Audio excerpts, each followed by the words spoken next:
지금이 자존심을 내세울 때입니까? 당장 한국에 연락하세요. 이대로 가다간 미국인들이 전부 죽고 말 겁니다. 미국 내부의 비공식 회의장에서는 고성이 오가고 있었습니다. 한참이 지나서야 보도된 이 사건은 전 세계를 경악하게 만들었습니다. 셀 수 없는 미국인의 생명을 구한 어느 한국인들의 의리와 헌신에 대한 이야기가 뒤늦게 밝혀지면서 미국 전역은 눈물바다가 되었습니다. 구독과 좋아요 부탁드립니다. 그럼 시작하겠습니다. 그날 새벽 4시 10분 전이었습니다. 나는 시애틀 다운타운에 위치한 긴급 지휘실에서 첫 보고를 받았습니다.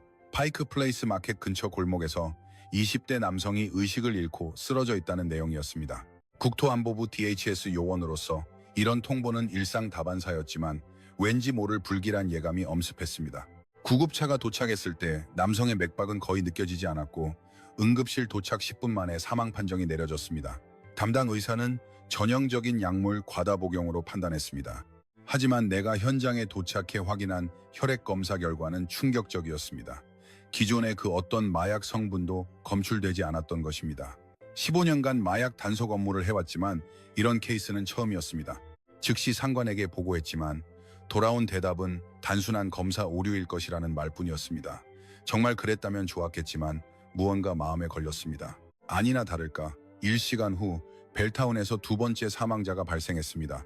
30대 여성이었는데 증상은 첫 번째 남성과 완전히 동일한 급격한 호흡 곤란과 심정지였습니다. 나는 즉시 현장으로 향했습니다. 두 사건의 공통점을 찾아야 했기 때문입니다. 하지만 사망한 두 사람 사이에는 아무런 접점이 없었습니다. 연령도, 직업도, 거주지도 모두 제각각이었습니다. 오전 8시가 되자 내 무전기가 쉴 새 없이 울리기 시작했습니다. 시애틀과 그 주변 지역에서 유사한 사망 사건이 동시에 보고되기 시작한 것입니다. 킹 카운티에서 5명, 스노호미시 카운티에서 8명, 피어스 카운티에서도 차례로 신고가 들어왔습니다.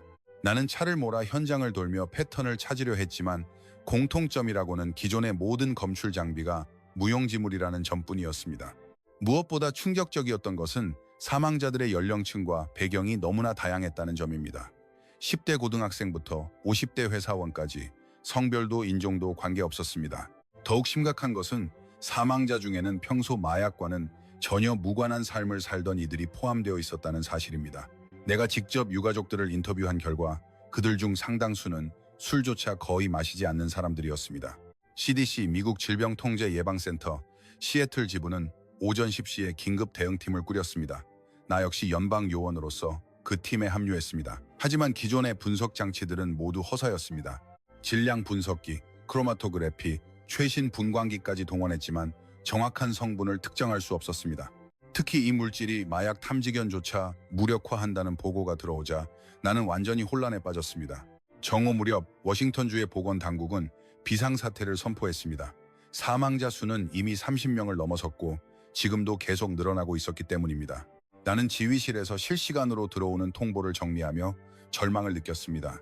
미디어는 이 사건을 마약 테러라고 부르기 시작했고 SNS에는 시애틀을 탈출하겠다는 주민들의 게시글이 폭주했습니다. 가장 절망적이었던 것은 기존의 해독제가 전혀 듣지 않는다는 사실이었습니다. 나록손을 비롯한 모든 응급처치 약물이 소용없었습니다. 병원을 돌자 의료진들은 환자가 죽어가는 것을 지켜볼 수밖에 없다며 입을 모았습니다. 그날 저녁 6시 최종 사망자 수는 37명으로 집계되었습니다. CDC 본부는 긴급 기자회견을 열고 신형 합성 오피오이드 카이론의 존재를 공식 발표했습니다. 나는 회견장 뒤편에서 그 발표를 들었지만 구체적인 대책에 대해 아무런 언급이 없었다는 점에 가장 큰 불안을 느꼈습니다. 기존 시스템이 완전히 무력화되었음을 공식적으로 인정한 순간이었기 때문입니다. 미국은 손을 쓸 수 없을 정도의 불안에 휩싸였습니다. 좀비처럼 변해가는 사람들이나 사망해가는 이들의 영상이 유튜브에 실시간으로 업로드되었습니다. 그러던 중 눈에 띄는 댓글이 있었습니다. 한국에는 이런 마약 문제가 없다고 들었다. 만약 한국이었다면 즉시 문제를 미연에 방지했을 텐데. 그런 의견들이 연이어 올라왔습니다. 그 순간 나는 아내 사라가 생전에 했던 말을 떠올렸습니다. 미국의 시스템은 문제가 터지고 나서야 대응해 예방 따위는 생각지도 않지. 확실히 내 업무 특성상 한국의 사례는 늘 신기하게 느껴졌습니다. 한국은 기묘할 정도로 마약이 적은 나라였습니다. 외국이 모두 골머리를 앓는 마약 문제가 한국에서는 거의 발생하지 않았던 것입니다. 물론 최근에는 한국도 조금씩 문제가 생기고 있다는 소식은 들었지만 미국에 비하면 비교조차 안 되는 수준이었습니다. 그때 작년의 일이 떠올랐습니다. 그때까지만 해도 한국처럼 할 수 있을지도 모른다고 기대했었습니다. 지금은 무의미한 일이지만 그때의 기억을 떠올리며 나는 한숨도 자지 못했습니다. 그리고 다음날 오전 9시 나는 워싱턴 DC로 긴급 소집되었습니다. 백악관 서쪽 별관 지하 회의실에서 비공개 위기관리 회의가 열린다는 것이었습니다. 비행기에서 내려 택시로 향하는 동안에도 뉴스는 계속 시애틀의 사태를 보도하고 있었습니다. 사망자 수는 하룻밤새 43명으로 늘어났고 이제 다른 주에서도 유사한 사례가 보고되기 시작했습니다. 백악관에 도착하자 이미 많은 정부 고위 관계자들이 모여 있었습니다. 나는 뒷좌석에 앉아 설명을 들었지만 상황이 예상보다 훨씬 심각하다는 것을 깨달았습니다. 캘리포니아와 오리건주에서도 동일한 사망 사건이 발생하고 있었던 것입니다. 가장 충격적인 점은 기존의 대응 시스템이 완전히 무력화되었다는 점이었습니다. 50년간 수십억 달러를 투입해 쌓아올린 마약 탐지 네트워크가 완전히 무용지물이 되어버린 것입니다. 마약 단속국 DEA 국장은 절망적인 표정으로 말했습니다. 현재 우리가 가진 무기만으로는 카이론을 사전에 차단할 방법이 없습니다. 그때 국가안보보좌관이 신중하게 입을 열었습니다. 과거에 시험적으로 도입했던 프로토콜 X라는 시스템이 있습니다. 그 이름을 듣는 순간 내 가슴은 고동쳤습니다. 프로토콜 X는 내가 3년 전 직접 관여했던 프로젝트였기 때문입니다. 당시 설계자였던 강민호와 함께 마약 중독 예방 시스템을 개발했던 기억이 선명하게 되살아났습니다. 하지만 곧바로 문제가 드러났습니다. 프로토콜 X의 핵심 설계자인 강민호가 1년 전부터 연락이 두절된 상태라는 것이었습니다. 시스템 자체는 존재하지만 민호가 없다면 작동시킬 수 없다는 것이 기술자들의 공통된 견해였습니다. 나는 그 순간 민호가 왜 자취를 감췄는지 짐작이 갔습니다. 프로젝트가 중단되었을 때 그가 보여준 분노와 실망이 뇌리에 스쳤기 때문입니다. CDC 국장이 대체 인력에 대해 물었지만 그가 개발한 알고리즘의 구조를 완전히 이해하고 있는 사람은 전 세계에서 민호뿐이라는 답변이 돌아왔습니다. 다른 연구자들은 모두 세부 모듈만 담당했을 뿐 시스템 전체의 설계 사상을 아는 이는 없었습니다. 특히 민호가 마지막에 추가한 예외 처리 알고리즘은 누구도 해독할 수 없는 상태였습니다. 국토안보부 장관이 나를 보고 말했습니다. 과거에 민호와 가장 긴밀하게 일했던 게 자네라고 들었네. 그를 찾아내서 복귀시킬 수 있겠나? 나는 솔직하게 대답했습니다. 그가 떠났을 때의 상황을 생각하면 쉽지 않을 겁니다. 하지만 시도해볼 가치는 있습니다. 회의 도중 더욱 절망적인 뉴스가 날아들었습니다. 텍사스와 플로리다주에서도 유사한 사망 사건이 발생하기 시작했다는 것입니다. 카이론이 전국적으로 확산되고 있다는 증거였습니다. 이제 시간이 얼마 남지 않았음을 모두가 직감했습니다. 가장 안타까운 점은 기술은 분명히 존재한다는 사실이었습니다. 프로토콜 X는 3년 전 시험 운용에서 놀라운 성과를 거두었습니다. 마약 중독 예측 정확도는 98%를 넘었고 조기 개입에 의한 치료 성공률도 기존 시스템의 3배 이상이었습니다. 하지만 설계자가 없다면 그 모든 것이 무용지물이었습니다. 회의가 끝난 후 나는 복도에서 국가안보보좌관과 개별적으로 대화를 나누었습니다. 민호를 찾는 임무를 공식적으로 부여받았습니다. 기한은 일주일. 그 사이에 민호를 설득해 복귀시키지 못하면 미국은 카이론 앞에 속수무책으로 당하고 말 것이라는 경고를 받았습니다. 그날 밤 나는 과거 파일을 뒤지며 민호의 행적을 쫓기 시작했습니다. 마지막 연락은 정확히 13개월 전이었습니다. 프로젝트가 정치적인 이유로 중단되었을 때 민호는 경로했습니다. 미국의 시스템 한계를 신랄하게 비판하며 사표를 던지고 사라진 것입니다. 나는 그때 그를 붙잡지 못한 것을 내내 후회하고 있었습니다. 몇몇 정보기관을 통해 확인한 결과 민호는 오리건주 어딘가에서 목격되었다는 정보가 있었습니다. 하지만 정확한 위치는 알 수 없었습니다. 나는 다음날 아침 첫 비행기로 포틀랜드로 향하기로 했습니다. 시간이 흐를수록 더 많은 사람이 죽어갈 것입니다. 유일한 해결책인 민호를 반드시 찾아야만 했습니다. 포틀랜드 공항에 도착한 것은 다음날 오전 11시였습니다. 렌터카를 빌려 시내로 향하는 동안 휴대폰으로 최신 상황을 확인했습니다. 하룻밤 사이 사망자가 80명으로 늘었다는 뉴스였습니다. 이제 동부 해안에서도 카이론 관련 사망 사건이 보고되기 시작했습니다. 사태는 이제 손을 쓸 수 없을 정도로 번지고 있었습니다. 나는 먼저 포틀랜드 FBI 지부에 들렀습니다.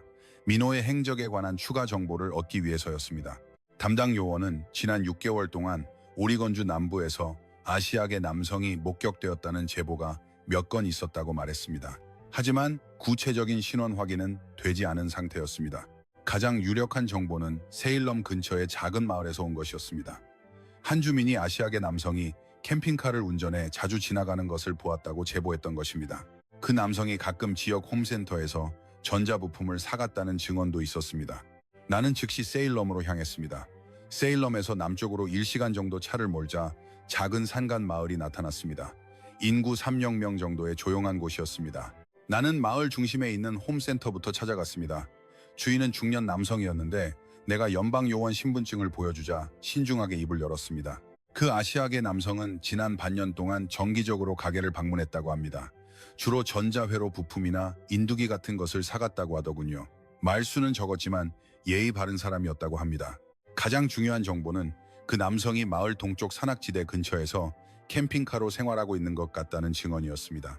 나는 마을 사람들에게 계속해서 탐문을 이어갔습니다. 인근 주유소 직원은 그 남성이 주에 2, 3회 주유하러 온다고 했습니다. 늘 현금으로 결제했고 대화는 거의 없었다고 합니다.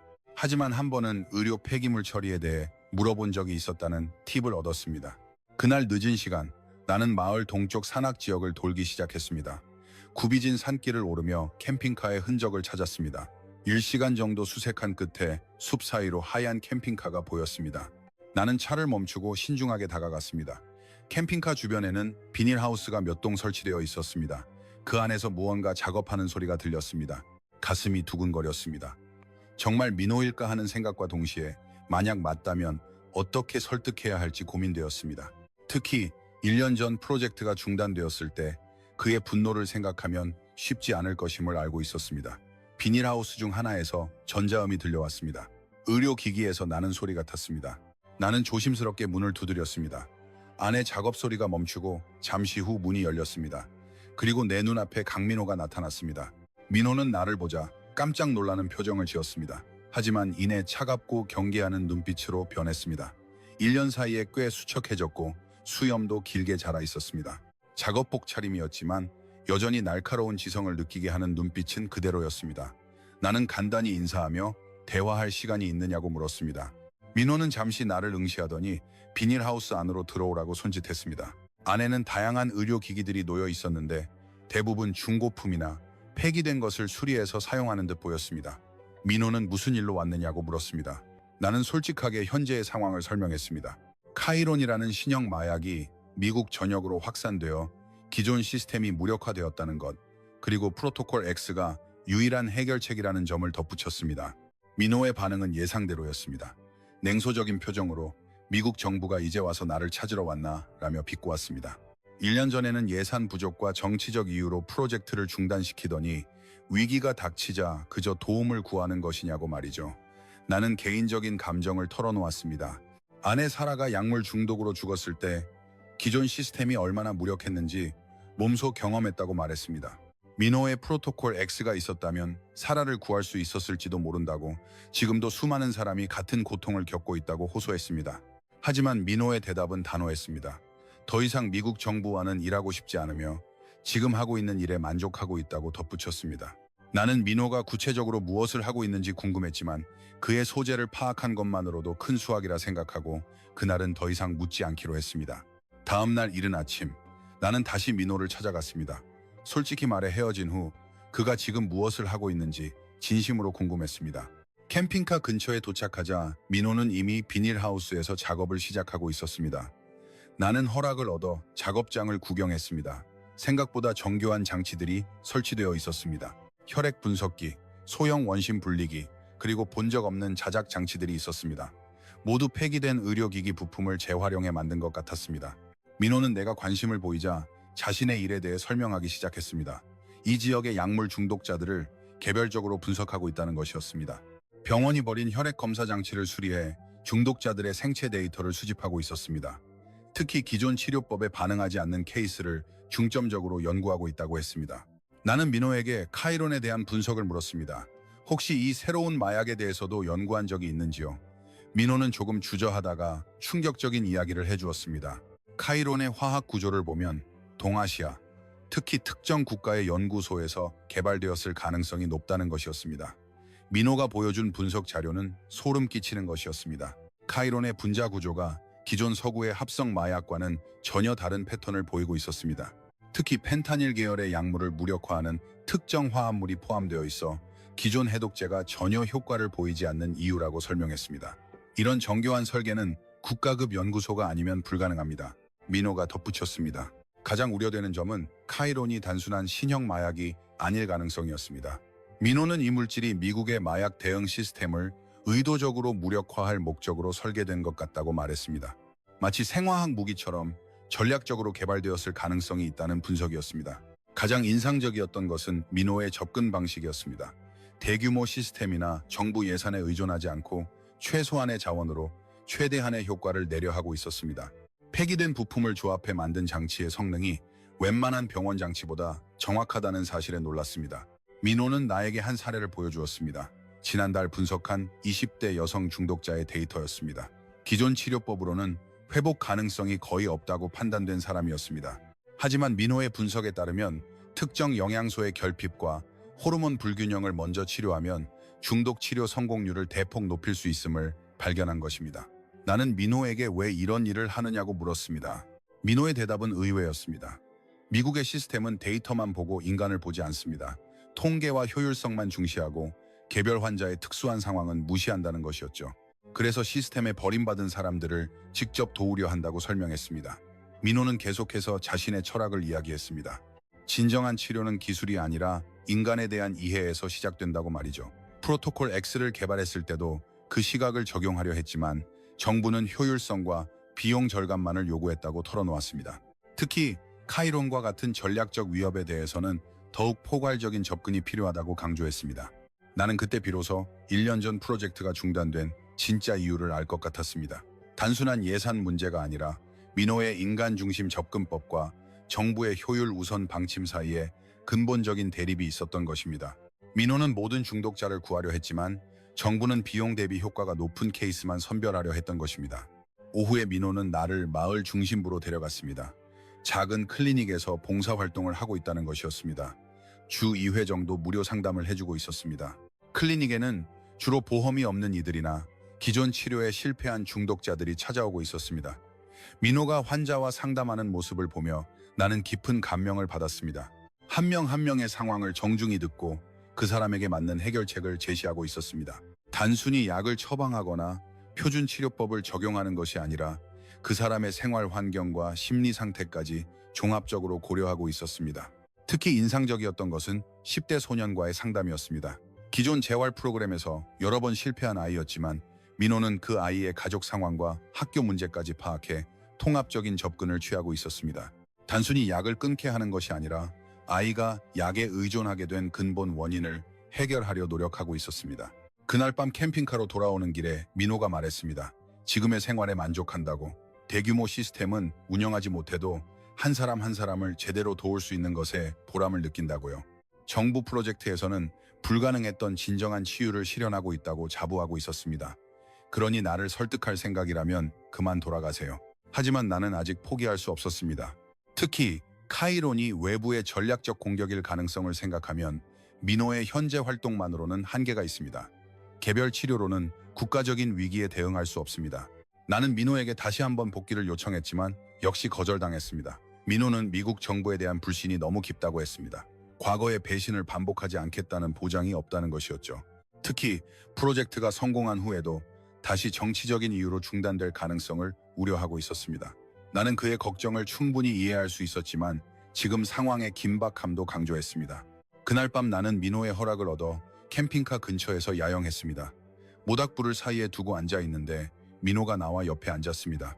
그때 민호가 프로토콜 X가 중단된 진짜 이유에 대해 이야기하기 시작했습니다.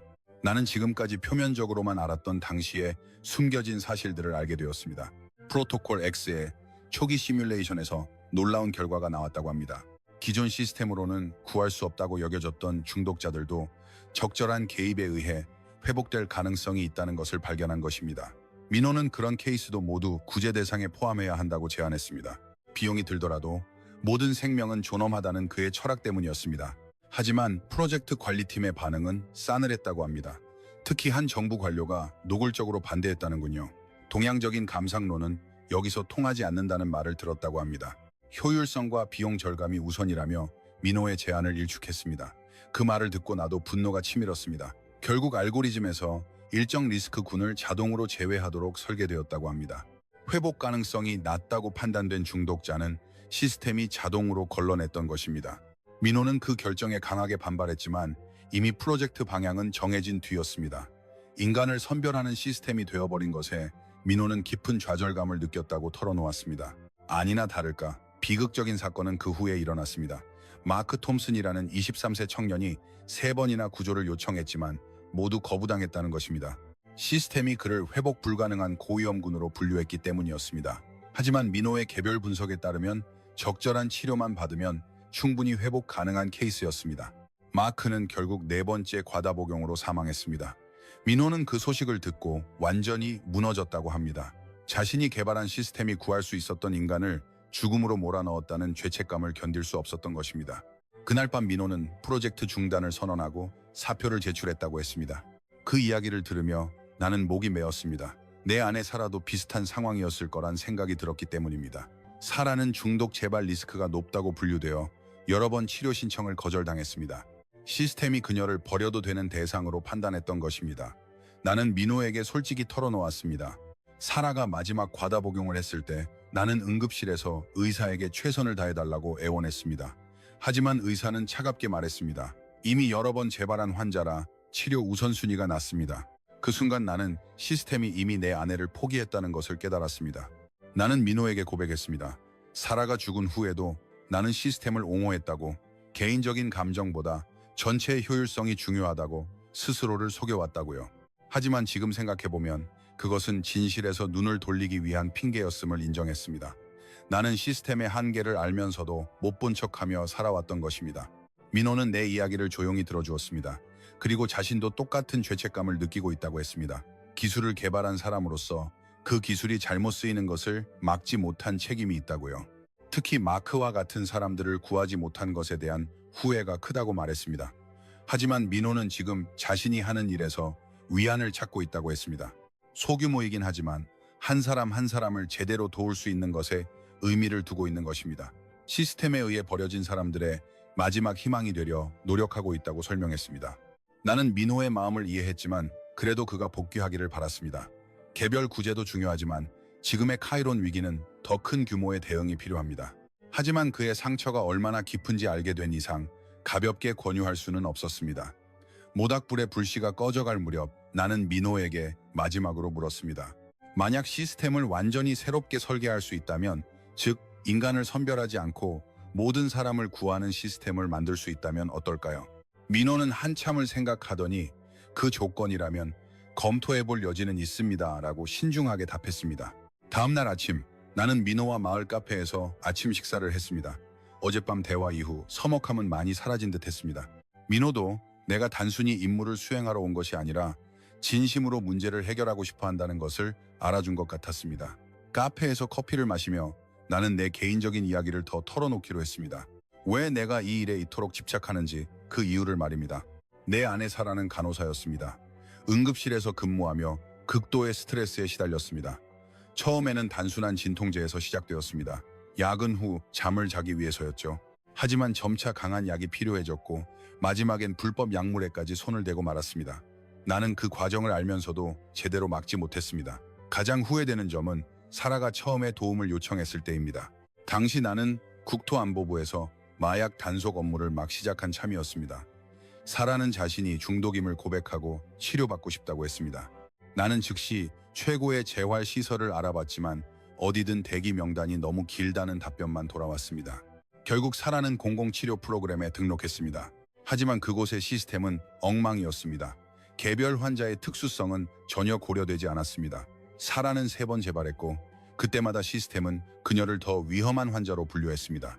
4번째 재발 때 사라는 응급실로 실려갔습니다. 그날 밤 나는 병원에서 의사와 대화했습니다. 의사는 차갑게 말했습니다. 사라는 이미 시스템상 고위험군으로 분류되어 있어 집중 치료 대상에서 제외됩니다. 한정된 리소스는 회복 가능성이 높은 환자에게 우선 배정되어야 합니다. 나는 그 순간 분노로 몸을 떨었습니다. 마약과 싸우는 연방 요원임에도 정작 아내는 시스템의 보호를 받지 못한다는 아이러니. 의사는 재발률 높은 환자에게 투자하는 것보다 가망 있는 환자를 집중 치료하는 게 전체 효율 면에서 낫다는 건 잘 아시지 않습니까? 라고 되물었습니다. 사라는 결국 최소한의 치료만 받고 퇴원했습니다. 자택에서 회복하라는 말과 함께요. 하지만 가정 환경에는 한계가 있었습니다. 나는 일로 집을 비우는 일이 많았고 사라는 혼자서 중독과 싸워야 했습니다. 결국 5번째 과다 복용이 일어났습니다. 그때는 정말 위험한 상태였습니다. 사라의 의식은 거의 없었고 호흡도 불규칙했습니다. 나는 구급차를 부르며 이번에야말로 살려달라고 기도했습니다. 하지만 응급실에서 또 똑같은 이야기를 들어야 했습니다. 반복 환자라 중환자실 사용은 제한됩니다. 나는 민호에게 그때의 심경을 솔직히 털어놓았습니다. 사라가 죽어가는 동안 나는 시스템을 증오하면서도 동시에 그 시스템을 이해하고 있었습니다. 모순적이었지만 연방 요원으로서 전체 효율성을 추구해야 한다는 논리를 완전히 부정할 수 없었던 것입니다. 사라는 결국 그날 밤 숨을 거뒀습니다. 마지막 순간 나는 그녀의 손을 잡고 있었습니다. 사라는 의식을 잃기 직전 내게 말했습니다. 시스템이 나를 버린 건 알아. 하지만 당신을 원망하진 않아. 오히려 내게 이 일을 계속하라고 격려해 주었습니다. 사라가 떠난 후 나는 수개월간 방황했습니다. 마약과 싸우는 일을 계속해야 할지 확신이 없었습니다. 하지만 결국 현장에 복귀했습니다. 사라 같은 사람을 더 이상 만들지 않기 위해서요. 하지만 비극적이게도 나는 그 시스템의 한계에서 눈을 돌리며 살아왔던 것입니다. 민호는 내 이야기를 듣고 자신도 같은 죄책감을 느낀다고 했습니다. 기술을 만드는 사람으로서 그 기술이 사람을 구하지 못했을 때의 무력감을 안다고요. 특히 마크 톰슨 같은 케이스를 생각하면 지금도 가슴이 아프다고 털어놓았습니다. 하지만 민호는 중요한 점을 지적했습니다. 과거의 실패에서 배워야 합니다. 사라나 마크 같은 사람들을 구하지 못한 것은 기술의 한계가 아니라 시스템 설계의 문제였다는 것입니다. 사람을 선별하는 대신 모든 사람을 포용하는 시스템을 만들 수 있다면 다른 결과가 나올 수 있다고 말했습니다. 나는 민호에게 약속했습니다. 이번엔 정말 인간 중심의 시스템을 만들겠다고, 그리고 정치적인 이유로 중단되는 일이 없도록 최선을 다하겠다고요. 카페를 나온 후 민호는 나를 다시 캠핑카로 데려갔습니다. 오후에 따뜻한 햇살이 비닐하우스를 비추고 있었습니다. 민호는 한참 고민하는 기색이었습니다. 내 이야기가 그의 마음에 깊이 닿은 듯 했습니다. 입을 열기까지 30분 정도 걸렸습니다. 복귀를 검토해 보겠습니다. 민호가 신중하게 말했습니다. 하지만 절대적인 조건이 있습니다. 과거와는 완전히 다른 방식이어야 합니다. 첫 번째 조건은 알고리즘 내 선별 제한의 전면 폐지였습니다. 어떤 중독자도 시스템에서 배제해서는 안 된다는 점을 강조했습니다. 회복 가능성이 낮다고 판단된 이들도 같은 기회를 얻어야 한다는 것이었죠. 두 번째 조건은 시스템 설계권의 완전한 독립성 보장이었습니다. 정치적 혹은 예산상 이유로 기술적 결정에 개입해서는 안 된다는 것이었습니다. 의학적, 기술적 근거에만 기반해 시스템을 운영해야 한다고 말했습니다. 그리고 세 번째, 가장 중요한 조건이 있었습니다. 한국식 예방 루트와 치료 프로토콜의 도입입니다. 단순히 미국식 접근법만으로는 한계가 있다고 설명했습니다. 예방과 인간 중심의 한국 모델을 적극적으로 활용해야 한다고 강조한 것입니다. 민호는 단호하게 말했습니다. 이것은 단순한 복귀가 아닙니다. 완전히 새로운 시스템을 밑바닥부터 다시 만드는 조건입니다. 기존 프로토콜 X를 수정하는 수준이 아니라는 의미였습니다. 나는 민호의 조건을 하나씩 검토했습니다. 모두 합리적이고 필요한 요구였습니다. 하지만 정부가 받아들일지는 확신이 서지 않았습니다. 특히 한국과의 협력 부분은 정치적으로 민감한 문제가 될 수 있었습니다. 민호는 내 걱정을 알아챈 듯 덧붙였습니다. 한국의 마약 예방 시스템은 세계 최고 수준입니다. 중독자를 범죄자가 아니라 치료 대상으로 보는 접근이 핵심이죠. 특히 한국의 조기 개입 시스템은 훌륭하다고 했습니다.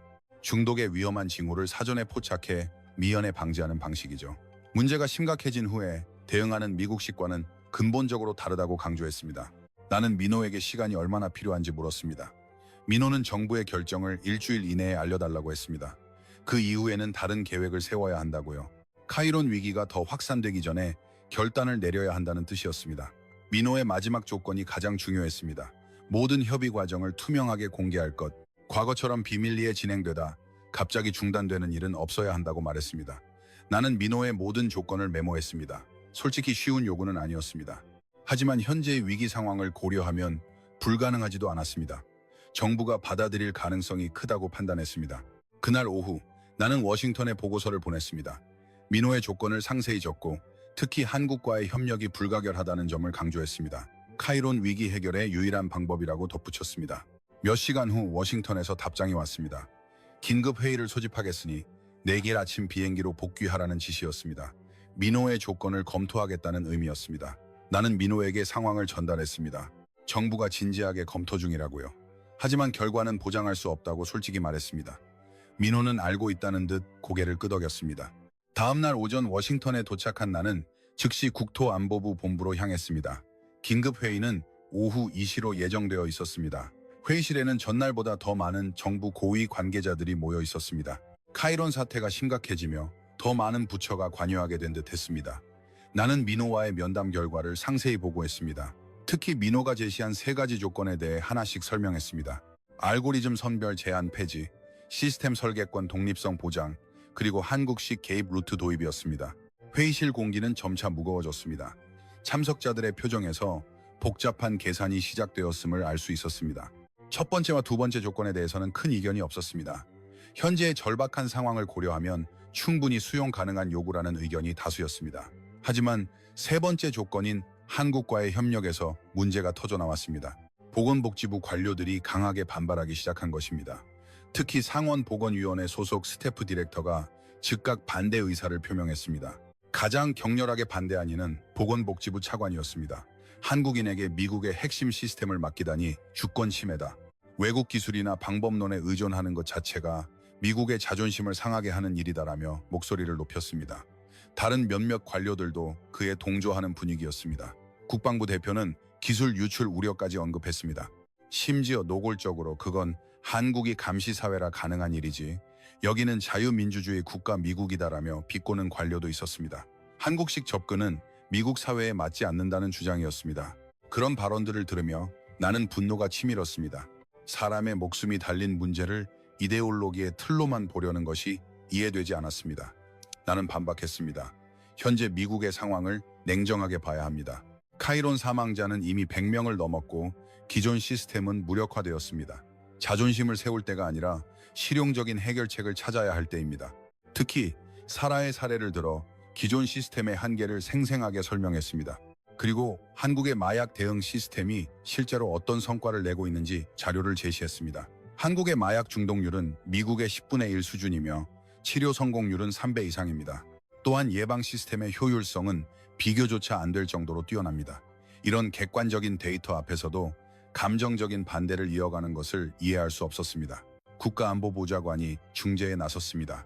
현재 상황의 심각성을 재차 강조했습니다.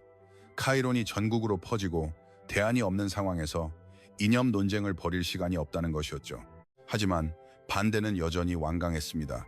그 중에는 미국 독자 기술로 해결할 수 있다는 비현실적인 주장까지 나왔습니다. 회의는 3시간 넘게 이어졌습니다. 찬성과 반대가 팽팽히 맞서며 결론이 나지 않았습니다. 보건복지부 측은 독자 해결에 집착했고 안보부처들은 현실적인 접근을 주장했습니다. 나는 점점 초조해졌습니다. 밖에서는 사람들이 죽어가고 있는데 회의실에서는 자존심 싸움이 벌어지고 있었으니까요. 그때 CDC 국장이 최신 상황을 보고하자 모두가 말을 잃었습니다. 카이론 사망자가 하루 만에 50명 늘었다는 것입니다. 이제 동부와 남부에서도 확산 징후가 뚜렷하며 텍사스에서 15명, 플로리다에서 9명의 추가 사망자가 발생했다는 보고였습니다. 이제 시간이 없다는 것은 자명했습니다. 나는 마지막으로 강하게 주장했습니다. 미국이 지금 한국에게 배우지 않으면 더 이상 배울 기회조차 없을 것입니다. 자존심보다 국민의 생명이 우선입니다. 민호 없이는 해결책이 없다는 현실을 받아들여야 합니다. 결국 표결이 진행되었습니다. 근소한 차이로 찬성이 우세했습니다. 국가안보보좌관이 최종 결정을 내렸습니다. 민호의 조건을 수용하되 한시적인 조치로 시작해 단계적으로 확대한다는 조건부 수용이었습니다. 또한 진행 과정을 의회에 정기 보고한다는 단서도 붙었습니다. 회의가 끝난 후 나는 즉시 민호에게 연락했습니다. 정부가 조건을 받아들였다고 전했습니다. 완전하지는 않지만 시작할 기회는 생겼다고요. 민호는 예상했다는 듯 덤덤하게 받아들였습니다. 하지만 우려도 표했습니다. 내부 반대가 여전히 강할 겁니다. 프로젝트 진행 과정에서 방해가 계속되겠죠. 그래서 더 확실한 보장이 필요하다고 강조했습니다. 특히 한국 정부와의 공식적인 채널을 구축하는 것이 급선무라고 했습니다. 나는 약속했습니다. 내부 반대 세력을 설득하거나 견제하는 데 최선을 다하겠다고요. 그리고 한국과의 협력 창구를 구축하는 일도 내가 직접 담당하겠다고 덧붙였습니다. 민호와의 통화가 끝난 후 나는 즉시 한국과의 협력 채널 구축에 착수했습니다. 먼저 국무부 동아태국에 연락해 한국 정부와의 공식 접촉을 요청했습니다. 사태의 긴급성을 강조하며 최고 수준의 협력이 필요하다고 설명했습니다. 다행히 양국 관계는 우호적이었고 신속한 대응이 가능했습니다. 이틀 후 서울에서 긍정적인 응답이 왔습니다. 한국보건복지부와 디지털 헬스케어 연구기관이 전면적인 지원을 약속했다는 소식이었습니다. 특히 한국 측은 카이론과 같은 신형 마약에 대비한 예방 시스템을 이미 연구하고 있었다고 합니다. 미국보다 수년 앞서 이런 위협을 예측하고 대책을 준비해온 것입니다. 가장 놀라웠던 것은 한국의 대응 속도였습니다. 공식 요청 후 48시간 만에 구체적인 협력안을 담은 제안서가 도착했습니다. 조기 탐지 기술, 개인별 맞춤 치료 프로토콜, 사회적 지원 시스템까지 포괄하는 종합 패키지였습니다. 민호가 왜 한국식 접근법을 고집했는지 이해가 갔습니다. 보건복지부의 이희진 사무관과 화상회의를 했을 때 더 구체적인 내용을 들을 수 있었습니다. 한국은 이미 3년 전부터 아시아발 신형 약물 위협에 대비한 통합 대응 시스템을 구축해왔다고 합니다. 특히 카이론과 유사한 화학 구조의 물질에 대한 대응 매뉴얼도 개발 완료된 상태였습니다. 이 사무관은 한국의 마약 예방 철학에 대해 상세히 설명해 주었습니다. 중독자를 범죄자가 아니라 치료가 필요한 환자로 보는 것, 그것이 핵심입니다. 처벌보다는 치료와 사회 복귀에 중점을 두고 있다는 것이죠. 이 접근법 덕분에 한국의 마약 중독률이 세계 최저 수준을 유지하고 있다고 자부했습니다. 더욱 인상적이었던 것은 한국의 디지털 헬스케어 기술이었습니다. 개인의 생체 데이터와 생활 패턴을 분석해 중독 리스크를 사전에 예측하는 시스템입니다. 개인 정보를 보호하면서도 효과적인 조기 개입이 가능하다고 설명했습니다. 미국이 우려하는 감시 사회와는 전혀 다른 개념이었습니다. 한국 측은 미국의 현장에 전문가 팀을 파견하겠다고 제안했습니다. 디지털 헬스케어 연구소의 박미숙 박사가 팀 리더를 맡기로 했습니다. 박 박사는 개인 맞춤형 중독 치료 분야의 세계적인 권위자였습니다. 민호와도 과거 공동 연구를 했던 경험이 있다고 하더군요. 준비 기간은 일주일이었습니다. 한국 팀이 도착하기 전에 민호와 기본 시스템 설계를 완료해야 했습니다. 나는 다시 오리건으로 향했습니다. 이번에는 정부의 공식 지원이 있었기에 훨씬 체계적으로 진행할 수 있었습니다. 민호는 한국 팀이 참여한다는 소식을 듣고 처음으로 밝은 표정을 보였습니다. 특히 박 박사와 함께 일할 수 있게 된 것을 매우 기뻐했습니다.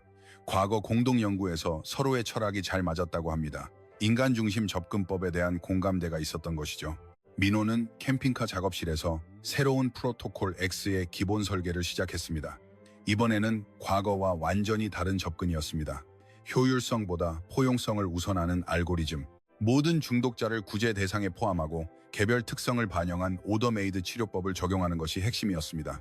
가장 혁신적인 부분은 한국의 조기 예측 기술과의 융합이었습니다. 중독이 심각해진 후 대응하는 기존 방식이 아니라 위험 징후를 사전에 포착해 미연에 방지하는 시스템, 마치 질병의 조기 진단처럼 중독 리스크를 사전에 파악하는 것이었습니다. 일주일 후 박미숙 박사를 포함한 한국 전문가 팀이 시애틀에 도착했습니다. 팀은 총 8명으로 데이터 분석 전문가, 의료진, 그리고 소셜 워커를 포함한 다학제 팀이었습니다. 각 분야에서 최고 수준의 실력을 갖춘 이들이었습니다. 박 박사와 민호의 재회는 감동적이었습니다. 3년 만에 만난 두 사람은 마치 오랜 동료처럼 자연스럽게 협력을 시작했습니다. 한국 팀이 가져온 기술은 정말 놀라웠습니다. 미국의 개인주의적 접근과는 차원이 다른 포괄적인 시스템이었습니다. CNN을 비롯한 주요 매체들이 한국 모델의 미국 도입을 대대적으로 보도했습니다. 미국이 외국 도움을 받아 자국 문제를 해결한다는 점에서 논란은 있었지만 대부분의 여론은 긍정적이었습니다. 특히 카이론 사망자가 계속 늘어나는 상황에서 실용적인 해결책을 환영하는 분위기였습니다. 하지만 여전히 내부 반대는 존재했습니다. 일부 의원들이 의회에서 문제를 제기했고 보건복지부 관료들도 견제를 멈추지 않았습니다. 나는 그런 방해 요소들을 하나씩 설득하거나 우회하는 데 많은 시간을 쏟아야 했습니다. 다행히 결과적으로 프로젝트는 순조롭게 진행되었습니다.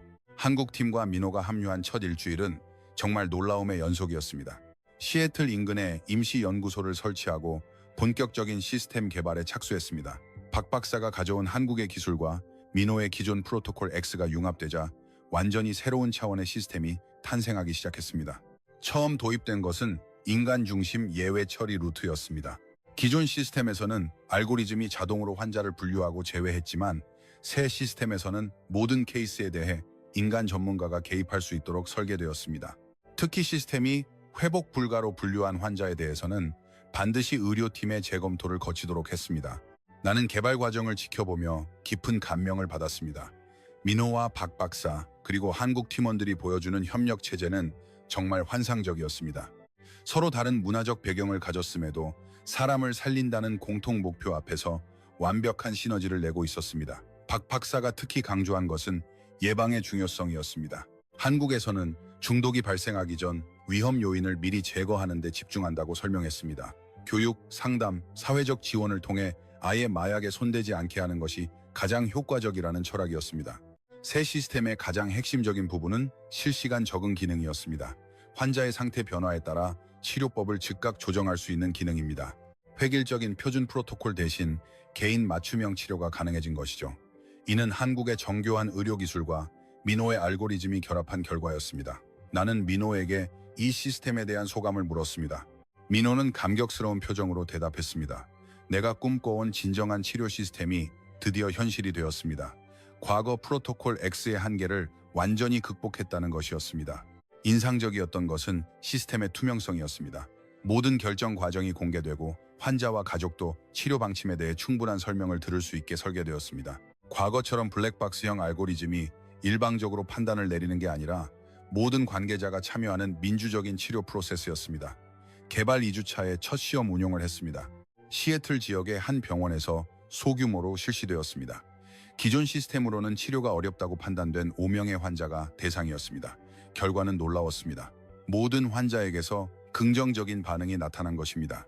시험 운용을 지켜보며 나는 확신했습니다. 우리는 정말 혁신적인 시스템을 만들어가고 있다는 것을요. 기술적 우수성뿐만 아니라 인간에 대한 깊은 이해와 배려가 담긴 시스템이었습니다. 민호가 개발 팀원들과 저녁을 먹으며 나눈 대화가 기억에 남습니다. 우리가 만드는 건 단순한 시스템이 아니라 사람을 위한 보호막입니다. 기술이 사람을 선별하는 도구가 아니라 모든 사람을 지키는 방패가 되어야 한다는 것이 그의 지론이었습니다. 새로운 프로토콜 X를 전국으로 확산시키기 위해서는 현장 인력 교육이 필수적이었습니다. 박미숙 박사가 이끄는 한국팀이 시애틀 인근에 임시연수센터를 세웠습니다. 경찰, 구급대원, 응급실 의료 스태프를 대상으로 한 집중교육 프로그램이 시작되었습니다. 나는 이 과정을 직접 지켜보며 한국식 접근의 차이를 피부로 느꼈습니다. 첫 교육 대상은 시애틀 경찰의 마약 수사팀이었습니다. 25명의 베테랑 수사관이 참여했습니다. 박 박사는 교육 서두에서 기존의 사고방식을 바꿀 필요가 있다고 강조했습니다. 중독자를 범죄자로 보는 시각에서 벗어나 치료가 필요한 환자로 인식해야 한다는 것이었죠. 초기 반응은 회의적이었습니다. 한 베테랑 수사관은 노골적으로 불만을 표했습니다. 15년간 마약 범죄와 싸워온 경험으로 말하자면 강력한 처벌만이 효과적입니다. 치료니 상담이니 하는 건 시간 낭비일 뿐입니다. 하지만 박 박사는 끈기 있게 설득했습니다. 한국의 실제 사례를 구체적으로 제시하며 접근법의 차이를 설명했습니다. 처벌 중심의 미국식과 치료 중심의 한국식 성과를 객관적 데이터로 비교해 보여주었습니다. 특히 재범률 차이는 확연했습니다. 가장 인상적이었던 것은 한국 팀원 중 한 명인 이승우 카운셀러의 체험담이었습니다. 과거 한국에서 마약 중독으로 체포되었던 청년이 치료를 통해 완전히 회복하고 현재 카운셀러로 활동하고 있다는 이야기였습니다. 그 청년이 바로 승우 씨 자신이었다는 사실이 밝혀지자 회의장은 정적에 휩싸였습니다. 승우 씨는 자신의 경험을 솔직하게 털어놓았습니다. 처음 체포되었을 때는 절망적이었지만 한국의 시스템은 그를 범죄자가 아닌 회복 가능한 인간으로 보아주었다고 합니다. 그 차이가 인생을 바꿨다고 강조했습니다. 하지만 일부 의사들은 여전히 우려를 표했습니다. 응급실 현실은 이상과 다릅니다. 한정된 병상과 인력으로 모든 환자를 평등하게 다루기는 어렵습니다. 우선순위를 둘 수밖에 없는 상황이 많다는 것이었죠. 교육 과정에서 가장 감동적인 순간은 한 응급실 간호사의 증언이었습니다. 지난달 카이론 과다 복용으로 실려온 10대 환자를 기존 방식대로 치료했지만 결국 죽었다는 이야기였습니다. 만약 새 프로토콜이 있었다면 결과가 달랐을지도 모르겠네요. 라며 눈시울을 붉혔습니다. 교육이 진행될수록 현장 인력들의 태도는 서서히 바뀌었습니다. 처음엔 회의적이었던 이들도 구체적인 사례와 데이터를 접하며 새로운 가능성을 인정하기 시작했습니다. 특히 한국 팀원들의 진심 어린 설명이 큰 역할을 했습니다. 연수 마지막 날, 나는 참가자들을 대상으로 설문조사를 했습니다. 놀랍게도 응답자의 80% 이상이 새로운 방식을 시도해보고 싶다고 답했습니다. 완전한 확신은 아니더라도 열린 마음으로 임하겠다는 의사를 보여준 것입니다. 교육이 끝나고 드디어 프로토콜 X의 첫 실전 투입 날이 왔습니다. 시애틀 지역 3개 병원에서 동시에 시험 운용을 시작했습니다. 나는 하버뷰 메디컬 센터에서 첫 테스트를 지켜보았습니다. 민호와 박 박사도 현장에 함께했습니다. 준비는 끝났습니다. 이제 진짜 시험의 시간입니다. 첫 환자는 오후 2시경 실려왔습니다. 20대 후반 남성으로 카이론 과다 복용이 의심되는 사례였습니다. 기존 시스템이라면 표준 절차에 따라 처리되었겠지만 이번엔 새 방식을 적용했습니다. 구급팀은 배운 대로 환자의 개별 상황을 파악하기 시작했습니다. 하지만 곧 문제가 발생했습니다. 기존 병원 시스템과 프로토콜 X 사이의 데이터 연동 에러가 발생한 것입니다. 환자의 과거 치료 이력이 제대로 전송되지 않았습니다. 더 심각한 것은 이 에러 때문에 시스템이 완전히 엉뚱한 판단을 내렸다는 점입니다. 민호가 급히 시스템을 점검했지만 원인을 즉시 특정하지 못했습니다. 데이터베이스 호환성 문제인지 알고리즘 버그인지 불분명했습니다. 그 사이 환자 상태는 악화되어 갔습니다. 구급팀은 기존 방식대로 할지 새 프로토콜을 유지할지 갈등했습니다. 그때 민호의 진가가 발휘되었습니다. 실시간으로 시스템을 재구축하기 시작한 것입니다. 에러 지점을 찾아내 즉석에서 수정 코드를 써 내려갔습니다. 보통 기술자라면 몇 시간 걸릴 작업을 30분 만에 끝냈습니다. 수정된 시스템으로 재분석한 결과는 완전히 달랐습니다. 이전엔 고위험군으로 분류되어 뒷전으로 밀릴 뻔한 환자가 사실은 적절한 처치만 받으면 완치 가능한 케이스였던 것입니다. 민호의 신속한 대응이 없었다면 또 한 명의 희생자가 나올 뻔했습니다. 치료 결과는 놀라웠습니다. 환자는 6시간 후 의식을 되찾았고 이틀 뒤 안정을 찾았습니다. 더 중요한 건 환자의 반응이었습니다. 의료진이 나를 포기하지 않고 끝까지 최선을 다해준 걸 느꼈습니다. 라고 고백하더군요. 하지만 이 에러 사건은 반대 세력에게 빌미를 주었습니다. 보건부 차관이 즉각 문제를 지적했습니다.